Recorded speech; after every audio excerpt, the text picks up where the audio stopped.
नमस्कार दोस्तों, स्वागत है आपका आज के मुख्य समाचारों की वीडियो में। जी हां दोस्तों, यहां पर आपको देखने को मिलेगी सुबह से लेकर शाम तक की सारी के सारी बड़ी खबरें मुख्य समाचार ब्रेकिंग न्यूज अपडेट के रूप में। तो दोस्तों, आपसे रिक्वेस्ट है इस वीडियो को ज़्यादा से ज़्यादा लाइक और शेयर करें। तो दोस्तों, जान लेते हैं आज की पहली बड़ी खबर। योगी आदित्यनाथ के चेहरे पर ही लड़ेगी भाजपा यूपी में चुनाव।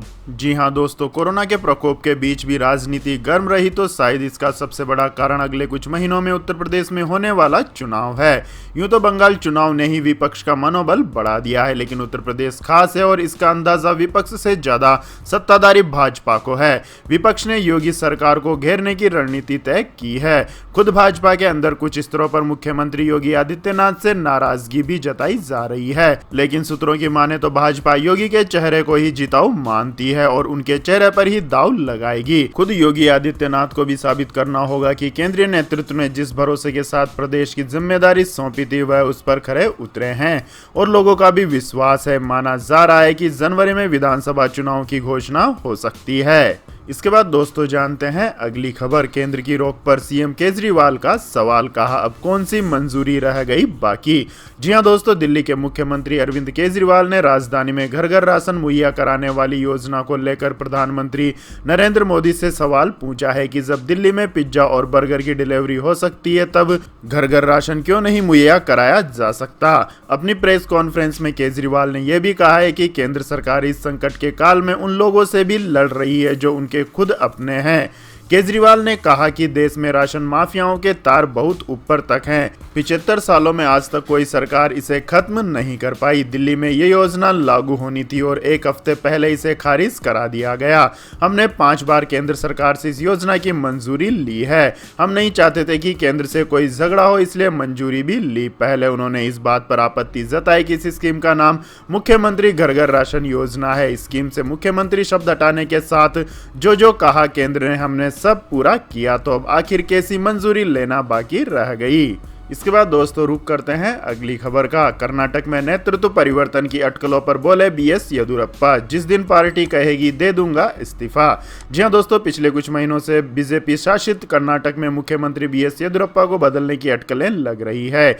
इसकी वजह राज्य में पार्टी के भीतर कुछ बड़े नेताओं का असंतोष और खुद सीएम के बेटे को भी माना जा रहा है। ऐसे कवायदों के बीच खुद येदियुरप्पा ने स्थिति साफ करते हुए कहा है कि जिस दिन पार्टी हाईकमान मुझे पद छोड़ने को कहेगी उसी दिन मैं इस्तीफा दे दूंगा। सीएम येदियुरप्पा ने यह भी कहा है कि मुझे नहीं लगता है कि राज्य में बीजेपी का कोई वैकल्पिक नेतृत्व नहीं है। आपको बता दें दोस्तों, सीएम येदियुरप्पा को बदलने के लिए बीजेपी में अंदर खाने बहुत कुछ चल रहा है। हालांकि सीएम के करीबी विधायकों का मानना है कि वे अपना कार्यकाल पूरा करेंगे और 2 साल बाद भी अगले चुनाव के दौरान पार्टी का नेतृत्व करेंगे। वहीं सूबे के डिप्टी सीएम नारायण ने कहा है कि उनके इस्तीफे देने का कोई सवाल ही नहीं पैदा होता। पार्टी में कहीं पर भी ऐसी कोई चर्चा नहीं है। इसके बाद दोस्तों, जान लेते हैं अगली खबर। शुभेंदु अधिकारी और उनके भाई के खिलाफ एफआईआर दर्ज, राहत सामग्री की चोरी का है आरोप। जी हां दोस्तों, पश्चिम बंगाल में भारतीय जनता पार्टी के विधायक और विपक्ष के नेता शुभेंदु अधिकारी और उनके भाई सोमेंदु अधिकारी के खिलाफ कांटी पुलिस स्टेशन में एफआईआर दर्ज की गई है। दोनों के खिलाफ कांटी म्युनिसिपैलिटी से राहत सामग्री चुराने के आरोप में केस दर्ज किया गया है। पुलिस के मुताबिक शुभेंदु अधिकारी और उनके भाई के खिलाफ शिकायत रतनदीप मन्ना ने बीते 1 जून को दर्ज कराई है। शिकायतकर्ता कांटी म्युनिसिपैलिटी का पार्षद है। उन्होंने अधिकारी भाइयों के खिलाफ चोरी का आरोप लगाया है। इसके बाद दोस्तों, रुक करते हैं अगली खबर का। हरियाणा के टोहाना में किसान नेताओं का धरना जारी, राकेश टिकैत समेत कई नेता मौजूद। जी हां दोस्तों, कृषि कानूनों को लेकर किसान नेताओं और केंद्र के बीच टकराव जारी है। इस बीच किसान नेता राकेश टिकैत, गुरनाम सिंह चढ़ूनी और संयुक्त किसान मोर्चा के नेता योगेंद्र यादव के नेतृत्व में बड़ी संख्या में किसानों ने अपने साथियों की रिहाई की मांग का प्रदर्शन तेज किया है। आपको बता दें दोस्तों, बीते शनिवार की रात हरियाणा के फतेहाबाद जिले स्थित टोहाना सदर पुलिस थाना के सामने उस वक्त हलचल बढ़ गई जब किसान नेता राकेश टिकैत, गुरनाम चढ़ूनी और संयुक्त किसान मोर्चा के नेता योगेंद्र यादव के नेतृत्व में बड़ी संख्या में किसान अपने साथियों की रिहाई की मांग को लेकर धरने पर बैठ गए। किसान नेताओं का का यह धरना अभी तक जारी है। टिकैत और चडुनी समेत बाकी प्रदर्शनकारी पहले सदर स्थित अनाज मंडी में एकत्रित हुए और वहां से गिरफ्तारी देने के लिए पुलिस थाने तक मार्च किया। इसके मद्देनजर थाने पर भारी संख्या में पुलिस बल भी तैनात किया गया। आपको बता दें कि पुलिस थाने के पास किसानों के साथ महिलाएं भी धरने पर बैठी हैं। किसान नेताओं ने कहा है कि धरने में अभी और लोग शामिल होंगे और प्रदर्शनकारियों के लिए खाने पीने की भी व्यवस्था की जाएगी। इसके बाद दोस्तों जान लेते हैं अगली बड़ी खबर। हरियाणा में 14 जून तक बड़ा लॉकडाउन, आज से दुकान, मॉल और धर्म स्थल खुलेंगे। जी हां दोस्तों, हरियाणा सरकार ने कोरोना से जुड़ी पाबंदियों की अवधि 14 जून तक बढ़ा दी है। हालांकि मॉल और बार दोबारा खुल सकते हैं। हरियाणा में मुख्यमंत्री मनोहर लाल खट्टर की सरकार ने कोरोना के मामलों में कमी के बावजूद यह फैसला लिया है। सरकार पूरी तरह सारी पाबंदियां हटाने के पक्ष में नहीं दिख रही है, लिहाजा उसने धीरे धीरे ढील देने के संकेत दिए हैं। हरियाणा में दुकानें, रेस्तरां, बार, धार्मिक स्थल भी कुछ शर्तों के साथ खुल सकेंगे।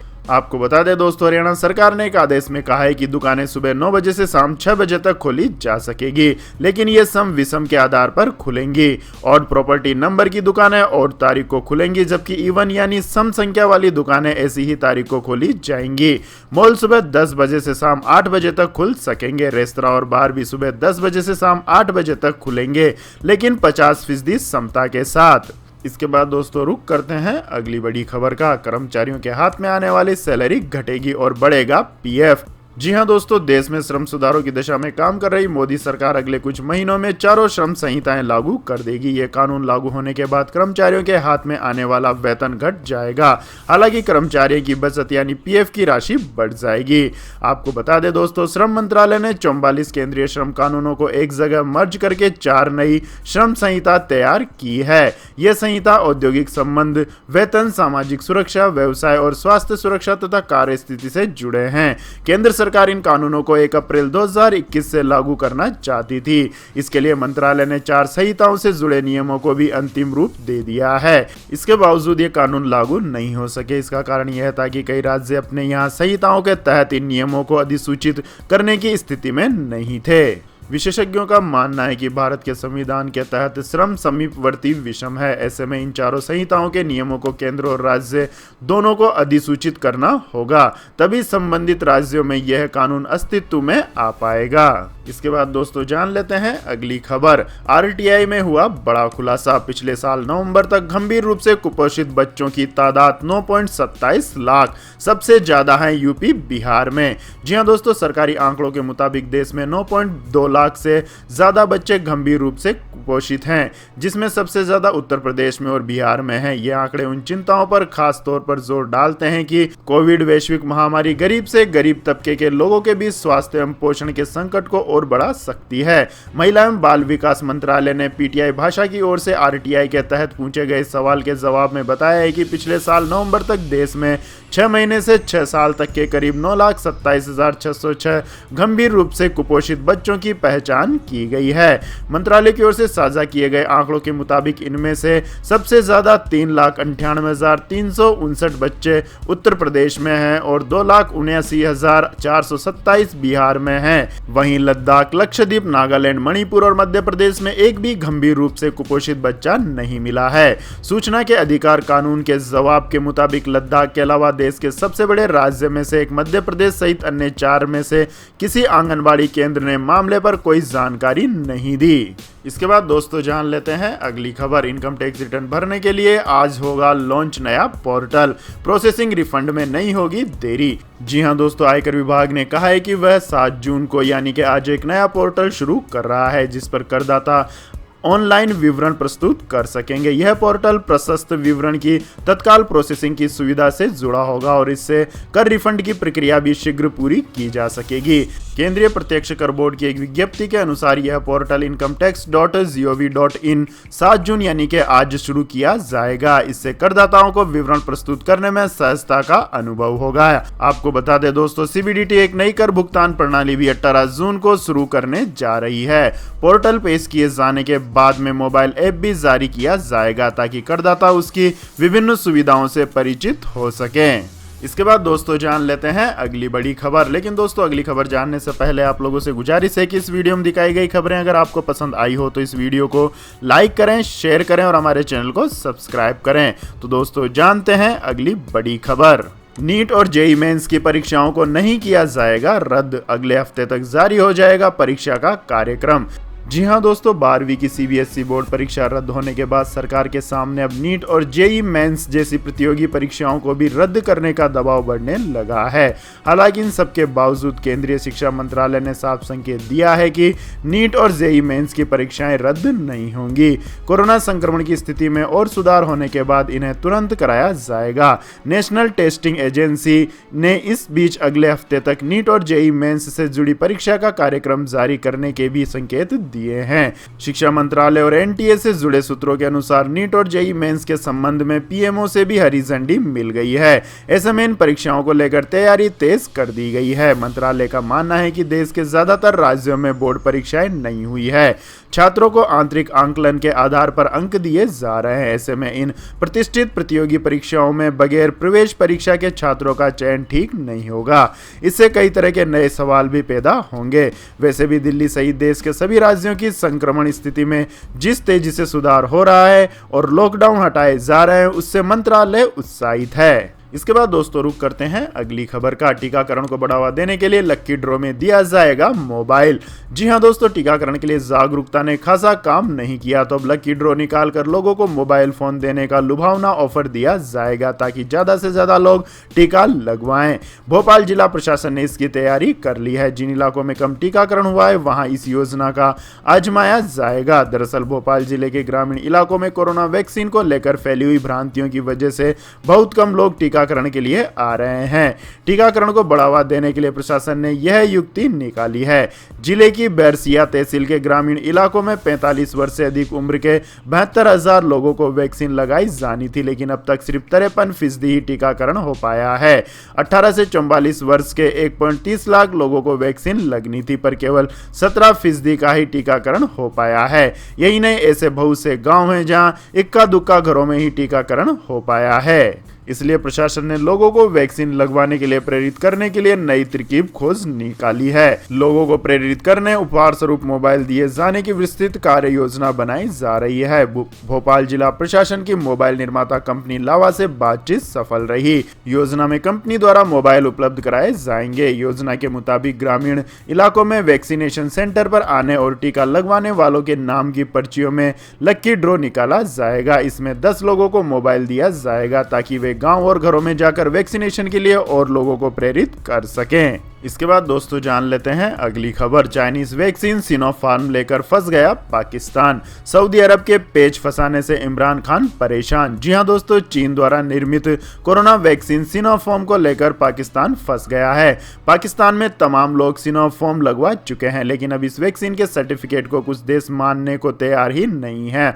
मामला इतना बिगड़ गया है कि इमरान खान को लोगों के गुस्से का सामना करना पड़ रहा है। इमरान खान अब खुद ऐसे देश से बातचीत कर रहे हैं जो सिनोफार्म का सर्टिफिकेट नहीं मान रहे हैं। इमरान खान के मंत्री को इस बाबत मीडिया में सफाई देनी पड़ी है। पाकिस्तान के गृह मंत्री शेख राशिद अहमद ने कहा है कि प्रधानमंत्री इमरान खान के कैबिनेट को सूचित किया गया है कि वह इस मामले पर संबंधित देशों के नेताओं के साथ बातचीत कर रहे हैं। आपको बता दें दोस्तों, सऊदी अरब के रुख ने पाकिस्तान का सिरदर्द बढ़ा दिया है। सऊदी अरब भी चीनी टीकों के टीकाकरण के सर्टिफिकेट को मान्यता नहीं दे रहा है। सऊदी अरब में फाइजर, एस्ट्राजेनेका, मॉडर्न और जॉनसन एंड जॉनसन टीकों को ही सुरक्षित माना जा रहा है। इस कारण पाकिस्तान से हज यात्रा जाने के इच्छुक लोगों को दिक्कत का सामना करना पड़ रहा है। सऊदी अरब चाइनीज टीके को सुरक्षित नहीं मान रहा है, जिस वजह से पाकिस्तानियों को वहां एंट्री नहीं मिल रही है। इसके बाद दोस्तों जान लेते हैं अगली खबर। कोरोना वायरस का डेल्टा वेरिएंट 40% तक ज्यादा संक्रामक, बोले ब्रिटेन के स्वास्थ्य मंत्री। जी हां दोस्तों, ब्रिटेन के स्वास्थ्य मंत्री मैट हैनकॉक ने रविवार को कहा कि पहली बार भारत में सामने आया कोरोना वायरस का डेल्टा B.1.6 H1N1 स्वरूप अल्फा या तथाकथित केट स्वरूप से 40% ज्यादा संक्रामक है। वरिष्ठ कैबिनेट मंत्री ने कहा है कि देश में कोरोना संक्रमण के मामलों में हालिया बढ़ोतरी के पीछे डेल्टा स्वरूप का प्रसार है और इसे 21 जून से निर्धारित अनलॉक योजना की और मुश्किल बढ़ा दी है। उन्होंने हालांकि ये बताया कि डेल्टा स्वरूप की वजह से अस्पताल में भर्ती अधिकतर लोगों को टीके नहीं लगे थे और बेहद कम लोगों को ही कोविड-19 टीकों की दोनों खुराक लगी थी। मंत्री ने कहा कि यह उस वैज्ञानिक सलाह को परिलक्षित करती है कि चिंता के कारण डेल्टा स्वरूप के खिलाफ टीके की एक खुराक अल्फा स्वरूप जितनी प्रभावी नहीं है और दोनों खुराक लेने से ही बचाव है। इसके बाद दोस्तों जान लेते हैं आज के मौसम अपडेट्स। तो दोस्तों दक्षिण पश्चिमी मानसून केरल, कर्नाटक और महाराष्ट्र में दस्तक देने के बाद उत्तर पूर्वी राज्यों और पश्चिम बंगाल, सिक्किम की ओर तेजी से बढ़ रहा है। भारतीय मौसम विज्ञान के राष्ट्रीय मौसम पूर्वानुमान केंद्र ने यह जानकारी दी है। मानसून अगले 10 दिनों में उड़ीसा, झारखंड, बंगाल के कुछ हिस्सों और बिहार पहुंचने का अनुमान है। वहीं दिल्ली एनसीआर में शनिवार को आंधी और बारिश के चलते रविवार को भी गर्मी से राहत मिली। दिन का तापमान 37 से 40 डिग्री के बीच रहा, लेकिन नम हवाओं के कारण ज्यादा तपिश महसूस नहीं हुई। आसमान में हल्के फुल्के बादल भी छाए रहे। उधर भारत मौसम विज्ञान विभाग ने कहा है कि मानसून मध्य अरब सागर, कर्नाटक के तटीय क्षेत्र, गोवा, महाराष्ट्र और कर्नाटक के अंदरूनी हिस्सों, तेलंगाना के कुछ भाग और आंध्र प्रदेश, तमिलनाडु के कुछ इलाकों, मध्य बंगाल की खाड़ी और बंगाल की खाड़ी के पूर्वोत्तर क्षेत्रों तक पहुंच चुका है। आईएमडी के राष्ट्रीय मौसम पूर्वानुमान केंद्र ने कहा है कि 7-8 जून को कम बारिश होने का अनुमान है। वहीं दिल्ली, उत्तर प्रदेश और उत्तर भारत के अन्य इलाकों में मानसून इस महीने के अंत में दस्तक दे सकता है। इसके बाद दोस्तों रुक करते हैं आज के पेट्रोल और डीजल के दामों का। तो दोस्तों एक दिन राहत के बाद पेट्रोल डीजल की कीमतों में आज फिर इजाफा देखने को मिला है। देश की राजधानी समेत सभी महानगरों में कीमतें तेज हो गई है। इंडियन ऑयल कॉर्पोरेशन की वेबसाइट के मुताबिक देश भर में पेट्रोल के दामों में 26 से 27 पैसे प्रति लीटर और डीजल के दाम में 29 से 31 पैसे प्रति लीटर का इजाफा हुआ है। राजधानी में आज 1 लीटर पेट्रोल की कीमत 95 रुपए 3 पैसे प्रति लीटर है, जबकि डीजल का भाव 85 रुपए 95 पैसे प्रति लीटर पर पहुंच गया है। इसके बाद दोस्तों जान लेते हैं अगली खबर। नौकरी करने वालों के लिए खुशखबरी, केंद्र सरकार अब फ्री में देगी 7 लाख का फायदा। जी हां दोस्तों, कोरोना काल में मोदी सरकार ने नौकरी पेशा लोगों को बड़ी राहत दी है। Employees deposit linked insurance scheme 1976 के तहत दी जाने वाली बीमा राशि की सीमा अब 6 लाख से बढ़ाकर 7 लाख रुपए कर दी गई है। यानी अब आपको फ्री में 7 लाख रुपए तक का फायदा मिल सकता है। आपको बता दें दोस्तों, ईपीएफओ की तरफ से अपने सब्सक्राइबर्स को जीवन बीमा की सुविधा दी जाती है। ईपीएफओ के सभी subscribers employees deposit linked insurance scheme 1976 के तहत कवर होते हैं। अब इंश्योरेंस कवर की धनराशि मैक्सिमम 7 लाख रुपए हो गई है। पहले इस सुविधा में सभी को 6 लाख रुपए का फायदा दिया जाता था। इसके बाद दोस्तों जान लेते हैं अगली खबर। वुहान की लैब में ही बनाया गया कोरोना वायरस, भारत के 3 वैज्ञानिकों के कारण चीन पर घूमी शक की सुई। जी हां दोस्तों, दुनिया में पिछले करीब 20 महीनों से कोरोना वायरस ने तबाही मचा रखी है। इस वायरस की चपेट में आने से अब तक 37 लाख लोगों की मौत हुई है, जबकि 17 करोड़ से ज्यादा लोग इस वायरस से संक्रमित हो चुके हैं। कोरोना वायरस की शुरुआत चीन के वुहान शहर से हुई थी। ऐसे में दुनिया भर के वैज्ञानिक इस बहस में जुट गए हैं कि क्या इस वायरस को लैब में तैयार किया गया है। वैज्ञानिकों की इस टीम ने दावा किया है कि वायरस को वुहान की लैब में ही बनाया गया, लिहाजा इसको लेकर अमेरिका का भी शक गहरा गया है। अमेरिकी राष्ट्रपति जो बाइडेन ने भी जांच के आदेश दे दिए हैं। सवाल उठता है कि आखिर कैसे वैज्ञानिक वुहान की लैब की तरफ इशारा कर रहे हैं। ये कहानी बेहद ही दिलचस्प है। खास बात यह है कि सबसे बड़े दावे में भारत के 3 वैज्ञानिकों का भी बेहद अहम रोल हो रहा है। ये हैं पुणे के रहने वाले वैज्ञानिक दंपति राहुल बहुलकर और डॉक्टर मोनाली लालकर। इसके अलावा एक और रिसर्चर है जिन्होंने अपना नाम नहीं बताया। तो यह थी दोस्तों आज की सभी महत्वपूर्ण बड़ी खबरें। और दोस्तों बारी आती है आज के माइंड क्विज क्वेश्चन की, जिसका जवाब देकर आप बन सकते हैं एक शानदार उपहार के विजेता। तो दोस्तों आज का सवाल है, भारत में सर्वाधिक वर्षा किस जगह पे होती है। जी हां दोस्तों, अगर आपको इस सवाल का जवाब आता है तो तुरंत कमेंट सेक्शन में लिख दीजिए। इस वीडियो को लाइक कीजिए, शेयर कीजिए और हमारे चैनल को सब्सक्राइब करके बेल आइकन का बटन भी दबा लें। धन्यवाद। जय हिंद, जय भारत, वंदे मातरम।